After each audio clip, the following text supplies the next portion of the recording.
Ayun, sa wakas, napabuntong hininga si Kara nang mamukhaan niya ang pamilyar na bahay sa likod ng makakapal na puno ng akasya. Halos hindi na nagbago ang lugar. Tahimik pa rin ang kalsada. Tanging huni ng mga ibon ang maririnig sa langit. At sa ilang bakuran ay may makikitang matatandang mag-asawa na abala sa pagdidilig o pagwawalis. Oo, halos iniwan na ng panahon ang baryong ito. Isa-isa nang umalis ang mga kabataan patungo sa syudad. Bitbit ang mga pangarap ng mas magandang buhay. Ang naiwan lamang ay ang mga matatanda, mga taong tahimik na tinatapos ang kanilang mga araw sa lugar na kinalakihan nila. Tulad ng marami, umalis din si Kara noon. Lumuwas ng Maynila. Umaasang doon niya matatagpuan ang kaligayahan. At sa loob ng ilang taon, naniwala siyang nahanap niya na ito. Ngunit ngayon, mariin niyang hinigpitan ang hawak sa maleta. Sa kadahan-dahang kinaladkad papunta sa tarangkahan ng bahay. Biglang bumigat ang dibdib niya sa damdaming hindi niya maipaliwanag. Sa wakas, makikita na rin kita, Lola. Si Lola Helena ang nagpalaki sa kanya mula nang siya'y 10 taong gulang pa lamang. Matapos masawi sa sunog ang kanyang mga magulang sa Bukirin kung saan sila nagtatrabaho. Isang trahedyang tuluyang nagpabago sa buhay ni Kara. Hindi mahilig manood ng telebisyon ang matanda. Mas gusto nito ang lumang radyo sa kusina.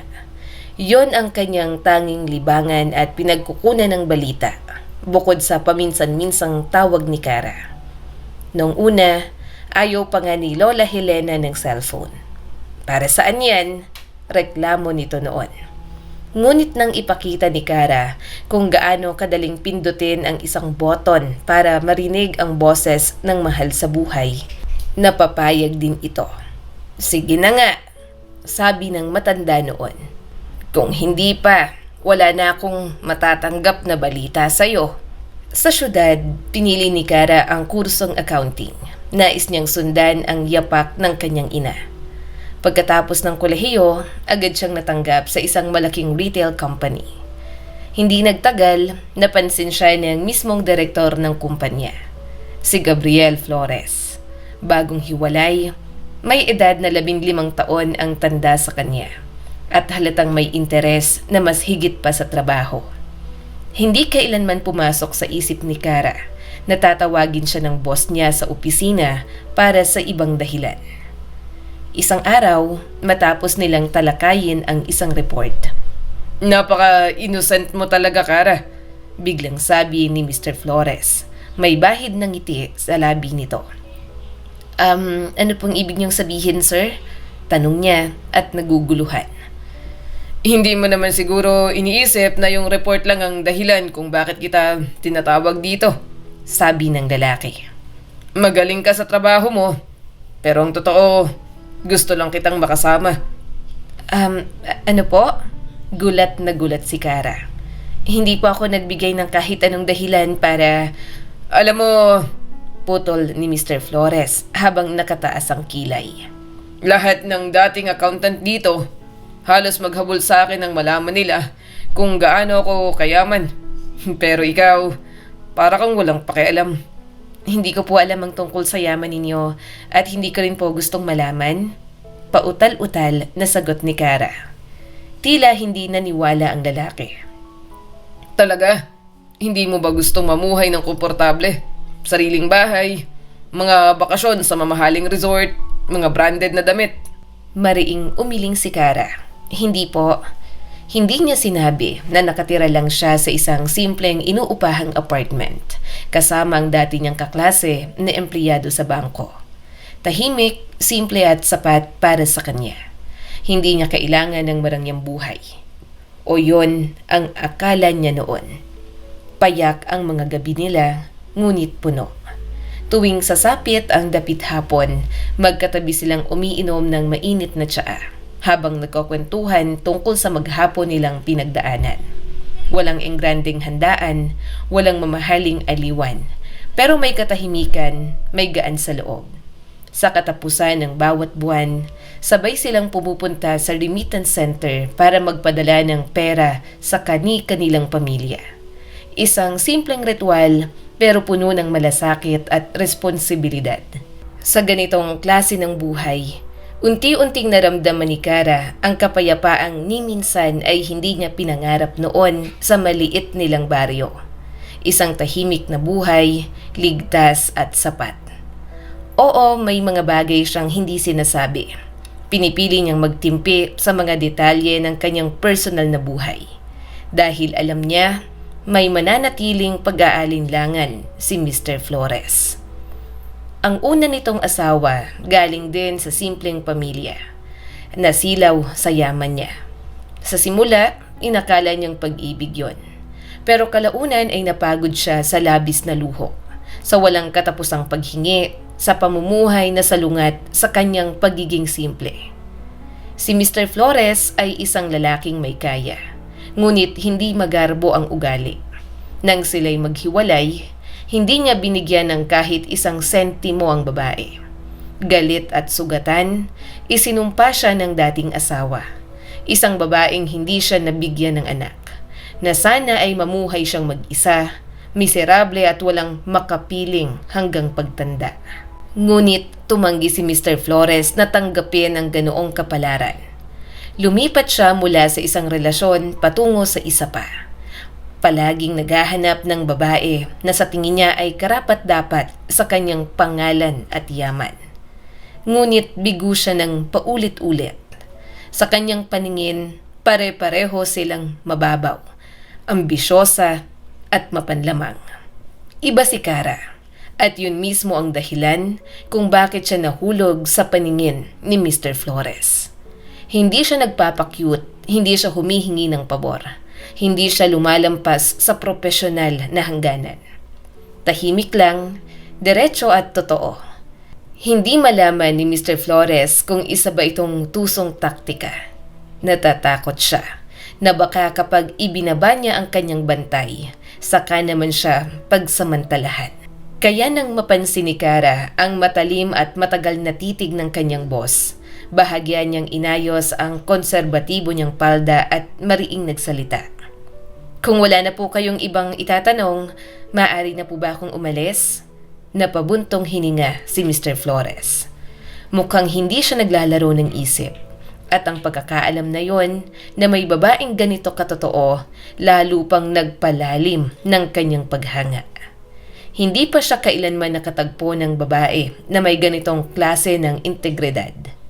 Kinabukasan, muli niya itong ipinatawag sa opisina. Diretso na siya sa punto. Kara, mahinaho niyang sabi. 6 na buwan ka na sa kumpanya. Matagal kitang naobserbahan. Napaka-professional mo. Ang prinsipyo mo, pati na rin ang katapatan mo. Tumingin siya rito ng diretso. Gusto kitang alokin bilang chief accountant sa isa ko pang kumpanya. Hindi umiwas ng tingin si Kara. Sa mga susunod na araw, pagsisisihan niya ang titig na yon. Pero sa sandaling yon, may kung anong kumislap sa dibdib niya. Napakaganda ng mga mata ni Mr. Flores. Matatalim, mapanuri, pero may lalim ng kalungkutan. Para bang may hinahanap, para bang may kulang. Biglang bumuhos ang awa sa puso ni Kara. Napakalakas kaya't napapikit siya. Ayos ka lang? Tanong ni Mr. Flores, biglang lumapit, mas malapit kaysa sa inaasahan niya. Nahilo si Kara. Yumuko siya at tila tulero. Kailan nga ba huling may lalaking nagsalita sa akin ng may lambing ng ganito kalapit? Marahil noong bata pa siya, bago siya maulila. At sa sandaling yon, may kakaibang pagnanais ang sumibol sa puso niya. Nayakapin siya ng lalaking ito, buhatin tulad ng isang batang babae, at iparamdam na ligtas siya. At si Gabriel Flores, tila ba naramdaman ang hindi niya nasabi. Marahang hinaplos nito ang kulot niyang buhok at ibinulong. Aking munting mahal. At doon nagsimula ang lahat. Ang kanilang kasal, ayon sa nais ng bagong mag-asawa, ay naging simple. Tahimik, Walang engranding handaan. Walang labis na bisita. Ngunit puno ng pangako na hindi pa nila alam kung kakayanin nilang tuparin. Para kay Kara, iisa lamang ang tunay na mahalaga noon, na makita ni Lola Helena ang kanyang apo na ikinakasal at mabigyan siya ng basbas bago tuluyang mapagod ang kanyang katawan sa edad at karamdaman. Nang araw ng kasal, nandoon ang matanda. Nanginginig ang mga kamay ngunit maliwanag ang ngiti. Isang simpleng seremonya ngunit puno ng luha at pasasalamat. Para kay Kara, sapat na yon. Pagkatapos ng kasal, nagbakasyon sila ni Gabriel. At doon nagsimulang mabuksan ang mga mata ni Kara sa isang katotohanan na hindi niya agad nakita. Sa bakasyon, napansin niya ang kakaibang pagtitipid ng kanyang asawa. Tila ba nagmula sa ibang panahon. Kumakain lang sila sa cafeteria ng hotel. Wala ni isang dagdag na activity, walang sightseeing, walang pasyal sa bayan. Sa paligid nila, ang ibang turista ay abala sa pamimili. Kumakain sa mga cafe, pagsakay sa bangka, pagtalon mula sa matataas na lugar at pagsasayaw tuwing gabi. Pero sina Gabriel at Kara, mahigpit na sumusunod sa oras ng hotel. Kain, tulog, kain ulit. Para kay Gabriel, sapat na raw ang bayad sa bakasyon. Anumang dagdag na gastos ay luho at wala ng saysay. At kasama naman sa binayaran yan, madalas niyang sambit. Akala ni Kara, bakasyon lang yon. Ngunit nang bumalik sila sa araw-araw na buhay, mas tumambad ang katotohanan.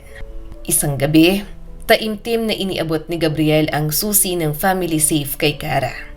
Parang isang seremonyang may kasamang babala. Simula ngayon, mariin niyang wika. Lahat ng sahod mo, dito mo ilalagay. At gabi-gabi kailangan mong magpaliwanag ng bawat ginagastos mo. Nung una, inisip ni Kara na baka gusto lang siyang turuan ng asawa. Bata pa raw siya at kailangan matuto na magtipid. Pero kalaunan, napagtanto niyang mas masakit na katotohanan. Hindi ito pagtuturo, kundi pagiging kuripot na. Kasama na roon ang pagkontrol. Unti-unting pumasok ang mga alitan sa kanilang pagsasama. Ayaw ni Kara ng eskandalo. Kapag tumataas na ang boses ni Gabriel, pinipili niyang lumabas ng silid upang umiwas sa gulo. Ngunit lalo lamang itong ikinakagalit ng kanyang asawa. Wag na wag kang aalis habang kinakausap kita, pasigaw nitong sabi. O hindi ba kayo tinuruan ng tamang asal sa probinsya nyo? Tahimik ngunit matatag ang sagot ni Kara. Gabriel, hindi ka nakikipag-usap. Sumisigaw ka tayo kung makipagtalo. Pinipilit niyang hindi pansinin ang mga salitang panlalait. Ngunit isang araw ay napuno na rin siya. So ang solusyon mo, nanginginig ang boses niya sa galit at lungkot. Ay itayo ang ulo sa buhangin, imbis na harapin ang problema? Huminga siya ng malalim at halos sumisigaw na.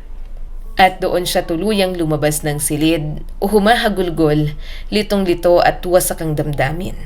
Ngunit ang tuluyang sumelyo sa pagkamatay ng kanilang pagsasama ay dumating nang tumanggi si Gabriel na tulungan si Lola Helena. Na-diagnose ang matanda ng katarata. Kailangan niya ng agarang operasyon sa magkabilang mata upang hindi tuluyang mabulag.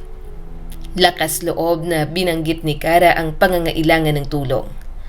Ngunit imbes na malasakit, galit ang isinagot ni Gabriel. Inaakala mo bang pasanin ko pati ang mga kamag-anak mo? Singhal niya. Hindi pa ba sapat na sinusuportahan kita? Ikaw na wala namang dinalang kahit ano sa kasal natin. Sa pagkakataong yon, hindi na nakipagtalo si Kara. Tahimik niyang inimpake ang kanyang mga gamit. Isinara ang maleta at umalis. Walang sigawan, walang paliwanag, walang pagbabalik. Dala lamang ang sakit, dignidad at ang pangakong hindi na niya hahayaan na muling yurakan ang kanyang pagkatao. Matagal na palang naghahanda si Kara. Simula nang mapansin niya ang matinding pagkakuripot ng kanyang asawa. Palihim na siyang nagtatabi ng pera. Buti na lang, sanay siya sa mga numero. Alam niya kung paano itago ang ipon bilang mga kailangang gastusin. At nang tuluyan siyang umalis, sapat na ang pera niya para makabalik sa baryo. Sapat para kay Lola. Mapapa-ospital ko na si Lola, sigurado yon. Pangako niya sa sarili. Kinagabihan, tumawag si Gabriel. Kara! Malamig ang boses nito at walang bakas ng pagsisisi. Paumanhin kung pinili mo ang ganyang desisyon. Ayoko maging mag-aaway tayo kaya manatili tayong disente sa isa't isa. Ipapaalam ko kung kailan ka kailangang pumunta para sa annulment. Walang sinabi si Kara. Tahimik niyang ibinaba ang cellphone. Hindi siya tao. Mapait niyang sambit sa sarili. Isa siyang malamig at walang kaluluwang makina na marunong lang magbilang ng pera. Wala man lang pagsisisi. Walang bahid ng konsensya. Hindi siya naghihinayang sa nawala. Nanghihinayang lang siya dahil umalis si Kara. Hindi pala yon ang buhay pamilyang pinangarap niya. Nasaan ang pagmamahal, ang lambing, ang pag-unawa at suporta na nababasa niya sa mga libro? Nasaan ang kaligayahan? O sadyang imposibleng maging masaya sa piling ng isang mayamang lalaki? Baka nga mas mababa siya sa paningin ni Gabriel sa antas ng lipunan. Baka yon ang tunay na problema. Isang buwan na siyang nakatira ulit sa baryo. Isang umaga, napagdesisyonan niyang labhan ang mga damit ng kanyang lola. Tuyo at mainit ang panahon, kaya't hindi nagtagal ay napuno ang bakuran ng makukulay na blusa, maiitim na palda at mga may disenyong pambahay ni Lola Helena. Nakasampay sa mga alambre na nakatali sa mataas na poste. Nagunat si Kara at malalim na huminga. Ay, ang sarap talaga ng hangin sa probinsya. Bigla niyang narinig ang katok sa tarangkahan at isang lalaking boses na hindi niya kilala. Magandang araw po. Maaari po bang umupa ng isang kwarto rito? Napalingon siya sa gulat. Isang lalaking may balbas ang nakatayo sa gate. Nakangiti, may suot na sombrero. Kwarto? Ulit ni Kara at naguguluhan. Hindi po ako sigurado. Itatanong ko muna po sa lola ko. Pakihintay na lang po. Ngumiti ang lalaki at umupo sa bangkong kahoy sa tabi ng gate. Mabilis na pumasok si Kara sa bahay. Lola, hingal niyang sabi. May lalaking nagtatanong kung pwede raw pong umupa ng kwarto. Ano? Kumunot ang noo ng matanda at hirap sa paningin. Hindi tayo nangangailangan ng mga palaboy dito. Hindi naman po siya mukhang palaboy. Maingat na sagot ni Kara. Ano bang alam mo? Singhal ni Lola Helena. Ganyan sila.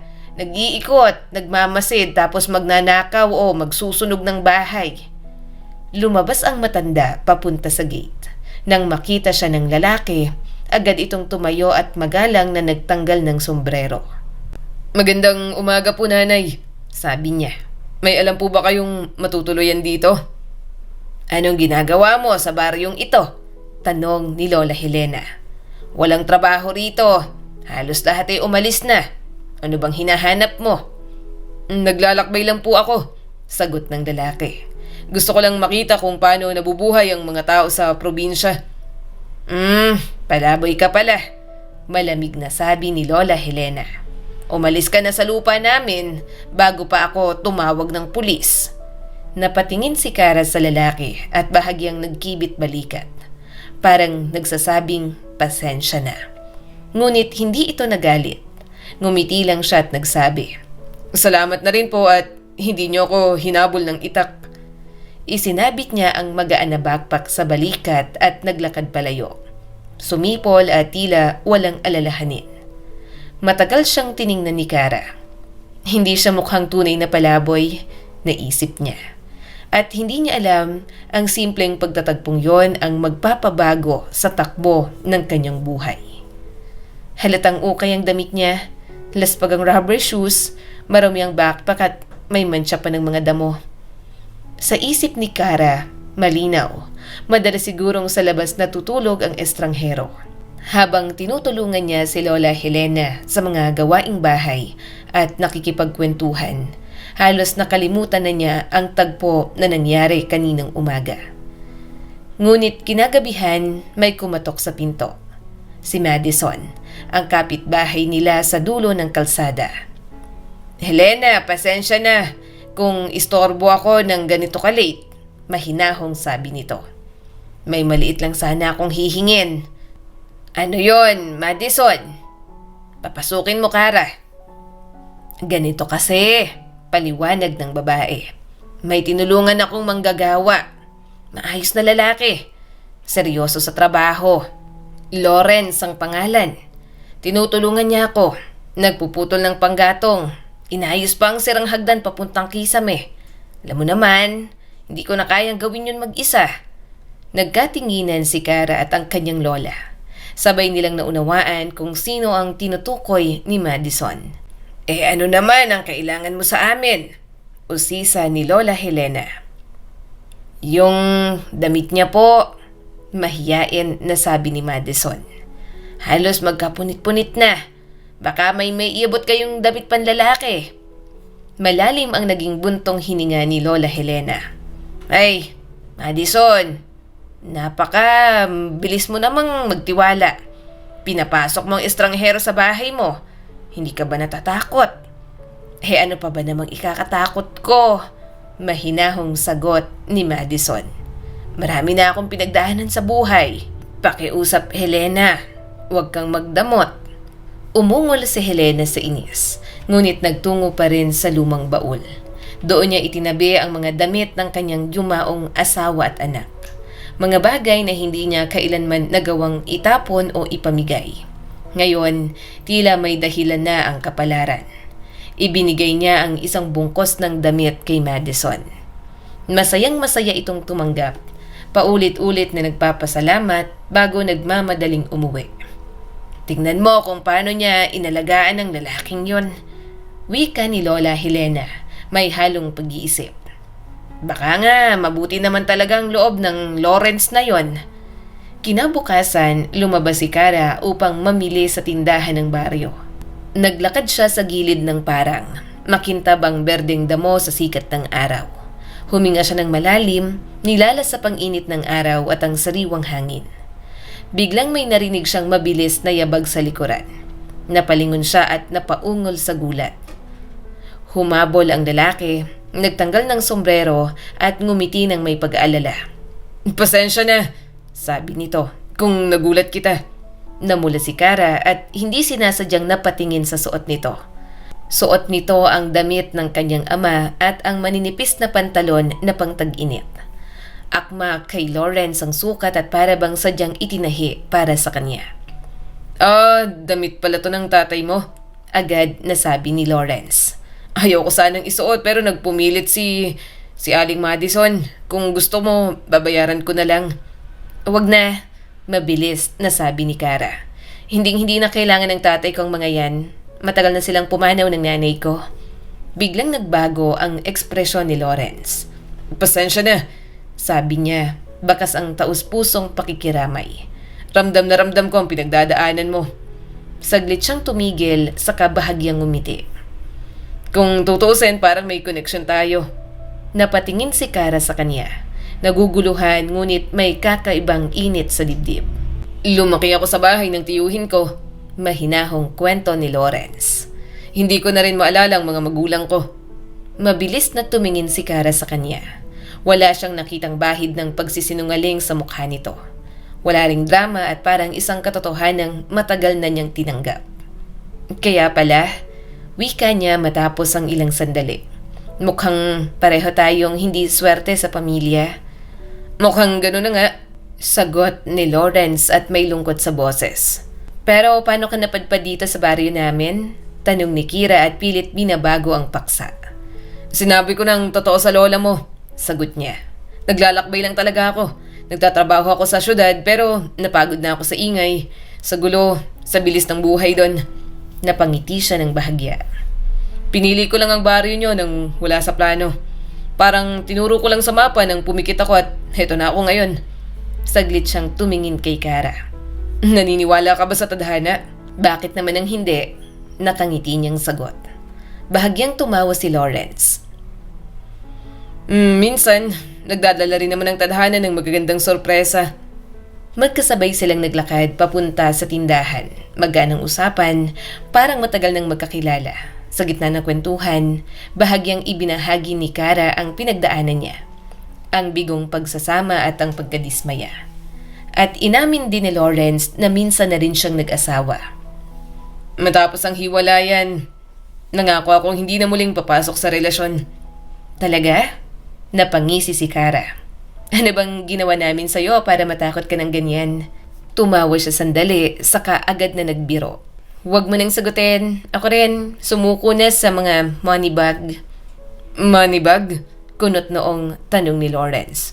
Mayayamang lalaki? Paliwanag ni Kara. Sa totoo lang, sa mga kakilala ng asawa ko, wala akong nakita ni isang lalaking mapagkakatiwalaan ng buong buo. Lahat may kakaibang ugali at karamihan, mas mahal ang pera kaysa sa tao. Tahimik na tumingin si Lawrence sa kanya mula sa ilalim ng suot na sombrero. Malungkot ang mga mata niya. Parang may tinatamaan ang mga salita ni Kara kahit hindi niya naman alam kung bakit. Pagkatapos ng tanghalian, tumanggap si Kara ng mensahe. Mula yun kay Gabriel, ang asawa niya. Nakalagay ang petsa, oras at lugar ng pagdinig para sa annulment. Napabuntong hininga siya at nagsimulang mag-impake. Lola, sabi niya, gusto mo bang sumama sa akin sa syudad? Pwede na tayong pumila sa ophthalmology clinic para sa operasyon mo. Agad na kumaway si Lola Helena. Ay nako, wag na. Di pa naman ako bulag. Saka na yan. Huwag kang magmadali. Kinabukasan, sakay ng bus si Kara patungo sa syudad. At laking gulat niya nang may umupo sa tabi niya. Oy! Napasigaw siya. Ikaw? Ngumiti ang lalaki. Ako rin, hindi ko inaasahan. Sabi ni Lawrence. May aasikasuhin lang ako sa syudad. Tinanggal nito ang sombrero at doon unang napansin ni Kara ang itsura niya ng mas malinaw. Nakatali ng maayos ang buhok, maayos ang balbas, ang suot niya ay itim na branded na t-shirt at bagong maong. Hindi na siya mukhang palaboy. Hindi na rin mukhang panandali ang bisita. Hindi nagtanong si Kara kung saan niya nakuha ang mga yon. Kung sinabi niyang papasok siya sa trabaho, pinili niyang maniwala. Ang mahalaga, may trabaho si Lawrence. Hindi siya namamalimos, may direksyon ang buhay niya. Magaan ang usapan nila buong biyahe hanggang makarating sila sa terminal. At bago sila maghiwalay, biglang naglakas loob si Lawrence. Baka naman pwede tayo magpalitan ng number. Mungkahi niya. Sabayan na rin natin ang uwi mamaya. Babalik ka rin ngayon, di ba? Oo, tango ni Kara.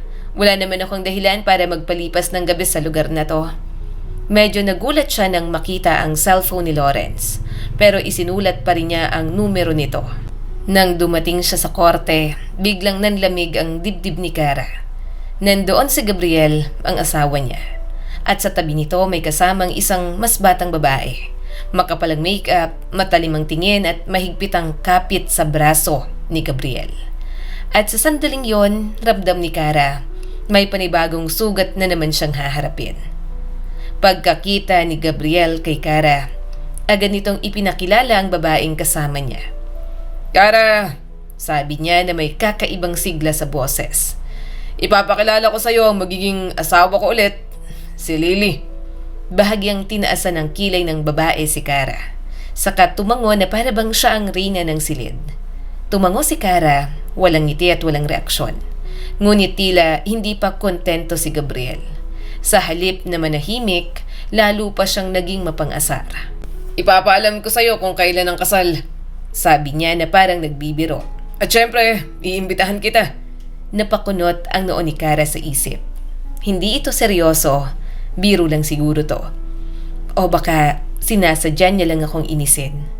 Sinong matinong lalaki ang mag-iimbita ng dating asawa sa sarili niyang kasal? Ngunit hindi pa roon nagtapos si Gabriel. Ngumiti siya ng pilit na matamis at dagdag pa. Pwede kang magsama kung gusto mo. May kasama ka ba ngayon o naglaho na bang lahat ng lalaki sa baryo niyo? Biglang kumulo ang dugo ni Kara, ngunit pinigilan niyang sarili. Huminga siya ng malalim at mahinahong sumagot. Salamat, pag-iisipan ko. Isang buwan bago ang kasal, may dumating na sobre. Isang opisyal na imbitasyon. May makintab na papel, eleganteng disenyo at malinaw na detalye. Isang marangyang restaurant sa syudad. Nanlaki ang mata ni Kara. Nung kami pa, mapait niyang naisip. Pinilit niya akong pumayag sa simpleng kasal sa isang maliit na cafe. Pero kay Lily, kaya pala niyang magwaldas. Nainis siya sa kapal ng mukha ng dating asawa. Ngunit sa halip na masaktan lang, may nabuo siyang ideya. Isang matapang na plano. Kung gusto niyang ipakita ang bago niyang buhay, ipapakita ko rin sa kanya na hindi ako naiwan. At doon niya naisip si Lawrence, ang lalaking nakilala niya sa baryo. Pinuntahan niya ito at diretsyong sinabi ang plano. Pwede ka bang magkunwaring partner ko sa kasal ng ex-husband ko? Napatawa si Lawrence. Magkunwari? Perfect yan. Mukhang yan talaga ang calling ko sa buhay. Ang magpanggap. Bigla siyang lumapit at bago pa makaiwas si Kara, hinalikan siya nito sa pisngi. Pero sa totoo lang, bulong niya. Ibibigay ko ang lahat para maging tunay mong partner. Hindi lang kunwari. Napatigil si Kara. Nanlaki ang mga mata niya sa gulat. Anong ibig niyang sabihin at bakit parang may lalim ang mga salitang yon? At anong ibig niyang sabihin sa calling niyang magpanggap? Sunod-sunod na tanong ni Kara sa isip niya. Hindi niya alam kung biro ba yon o isang pag-amin. Sa kabila ng pagkalito, sinimulan na ni Kara ang paghahanda para sa kasal. Ngunit mariing tumutol si Lola Helena. Napakawalang kwenta ng ideya mo. Iritado nitong sabi. Pupunta ka pa talaga sa kasal ng dati mong asawa. Nakakahiya yan. Parang wala kang respeto sa sarili mo. Ngunit desidido si Kara. Hindi lang ito tungkol sa hiya. Ito ay tungkol sa pagtutuwid ng dignidad. At para magtagumpay ang plano, kailangan ding magmukhang hindi basta-basta ang lalaking isasama niya. Kailangang bihisan si Lawrence mula ulo hanggang paa dahil ang larong sinimula ng dati niyang asawa, handa na siyang tapusin. Maingat na tinanong ni Kara si Lawrence isang hapon. May maisusuot ka ba na bagay sa isang mamahaling restaurant? Malapad ang ngiti ni Lawrence, parang may alam na lihim. Meron, sagot niya. Magaling ako magpanggap, naalala mo ba? Napailing si Kara at natawa. Talaga namang seryoso ka? Ikaw handa ka na pero ako, ang meron lang ako yung bestida ko pa nung graduation sa high school. Mabuti na lang hindi pa ako tumataba. Biglang kumunot ang noon ni Lawrence. Hindi pwede, Kara. Mariin niyang sabi. Halata na luma na yon at sa event na to, hindi ka lang dapat presentable. Kailangan mong higitan yung nobya niya. Nanlaki ang mata ni Kara. Ano to? Kukuhaan mo ba ako ng costume sa isang magic show? Biro niya pa. Bahagyang ngumiti si Lawrence. Hayaan mo na lang, sagot niya at mailap ang tingin.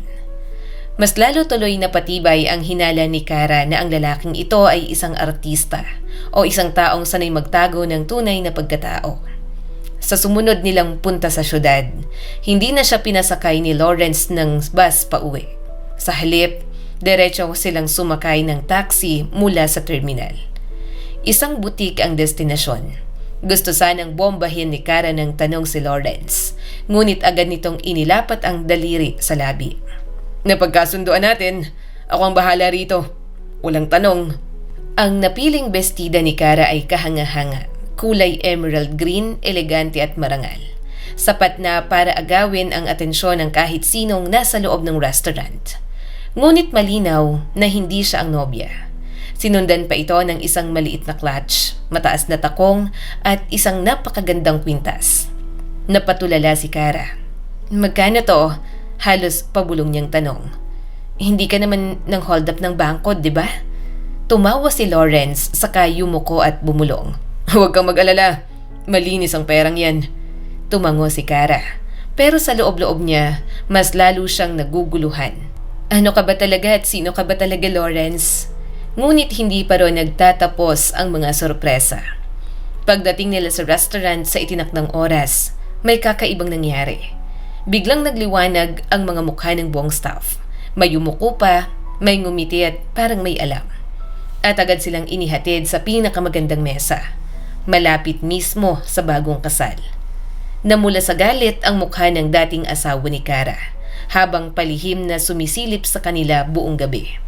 tila hindi makapaniwala sa kanyang nakikita. Nang tumugtog ang musika at nagsimula ang sayawan, tumayo si Lawrence. Maingat siyang yumuko at iniabot ang kamay ni Kara. Sa gitna ng pagsayaw, pabulaw na nagsalita si Kara at halos nanginginig ang boses.